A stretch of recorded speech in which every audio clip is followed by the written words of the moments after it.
కానీ అసలు నిజానికి పరమేశ్వరాభిషేకమునకు ఒక భక్తుడు వచ్చి సంవత్సరంలో తరించిపోయే అభిషేకం ఎప్పుడు అంటే మార్గశీర్ష మాసంలో వచ్చే ఆర్ద్రా నక్షత్రంలో తెల్లవారుజామున చెయ్యాలి. చిదంబరంలో నటరాజస్వామికి చిదంబరంలో మోక్షలింగము అని శంకరాచార్యులు వారు పరమశివుడి దగ్గర నుంచి 5 లింగాలు తీసుకొచ్చారు. ఆ 5 లింగాల్లో ఒక లింగమే ఇప్పటికీ శృంగేరిలో ఉంది. శృంగేరిలో ఉండి భోగలింగం అన్న పేరుతో అభిషేకం చేయబడుతోంది. కంచిలో ఉన్నది యోగలింగం, చిదంబరంలో ఉన్నది మోక్షలింగం.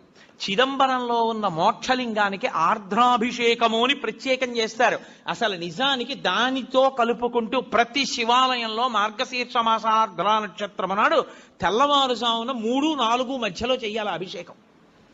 దేవాలయాన్ని మంగళవాయిద్యాలతో పరమేశ్వరుణ్ణి మేల్కొల్పి ఉత్సవమూర్తుల్ని తీసుకొచ్చేసి గబగబా ఆలయాన్నంతటినీ శుద్ధి చేసుకోవడం అంటే సిద్ధం చేసుకుని పరమేశ్వరుడికి అభిషేకం